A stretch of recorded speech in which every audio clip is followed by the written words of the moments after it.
रहते हुए जाबे तय घर, यहाँ काम ला सेफ्टी से कर, फिर हंसते हुए जाबे तय घर। झन कर बेला परवाही नहीं तो जिंदगी भर रोआही, झन कर बेला परवाही नहीं तो जिंदगी भर रोआही, यहाँ खतरा भरे रे। सुन लो जी मोर भाई हमर ये जिंदगी बड़े रे, सुन लो जी संगवारी हमर ये जिंदगी बड़े रे।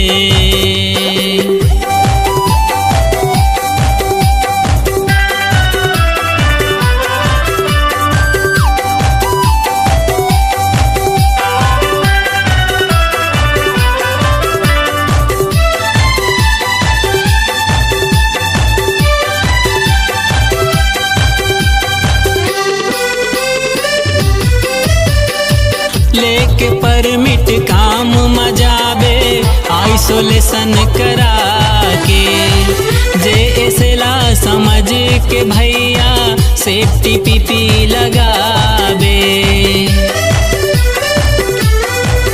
हाँ लेके परमिट काम मजाबे आइसोलेशन करा के, जे ऐसेला समझ के भैया सेफ्टी पीपी लगाबे। डेंजर पट्टी मा घेराबे तबे जाबला निपटाबे, डेंजर पट्टी मा घेराबे तबे जाबला निपटाबे। सेफ्टी से मोताबर नियम बने रे, सुन लो जी मोर भाई हमर ये जिंदगी बड़े रे, सुन लो जी संगवारी हमर ये जिंदगी बड़े रे।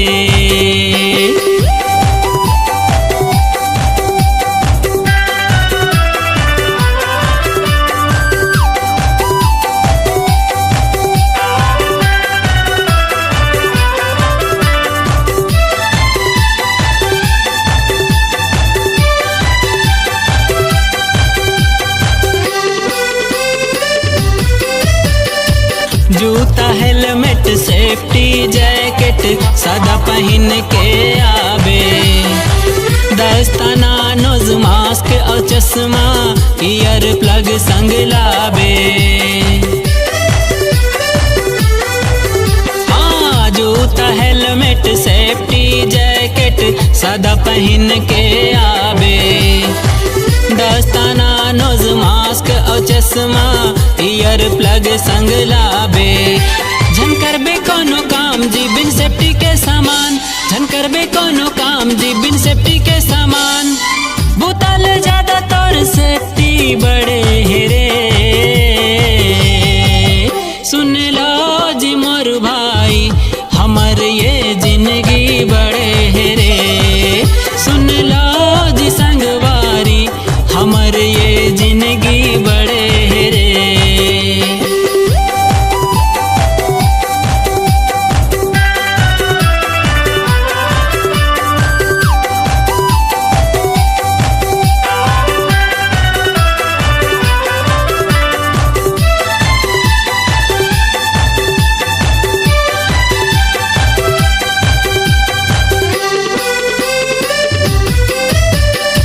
बाजे इमरजेंसी सायरन सुन के पता लगाना है, लखा के असेंबली पॉइंट सब बोला जा सकलाना है।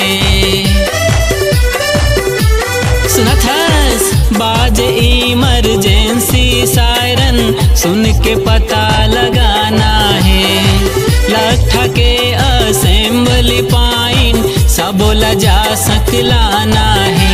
ये सायरन के आवाज देती सूचना ला आपात, ये सायरन के आवाज देती सूचना ला आपात, सायरन के ऐसे टाइमिंग बने रे। सुन लो जी मोर भाई हमर ये जिंदगी बड़े रे, सुन लो जी संगवारी हमर ये जिंदगी बड़े रे। परिवार के सब सुख निर्भर हावे संगी हमरे ऊपर, परिवार परिवार के सब सुख निर्भर हावे संगी हमरे ऊपर। घर जो बने बने जाबो सब माँ खुशी ला बगराबो, घर बने बने जाबो सब माँ खुशी ला बगराबो, सबके आशा लगे हेरे। सुन लो जी मोर भाई हमर ये जिंदगी बड़े हेरे, सुन लो जी संगवारी हमर ये जिंदगी बड़े हेरे।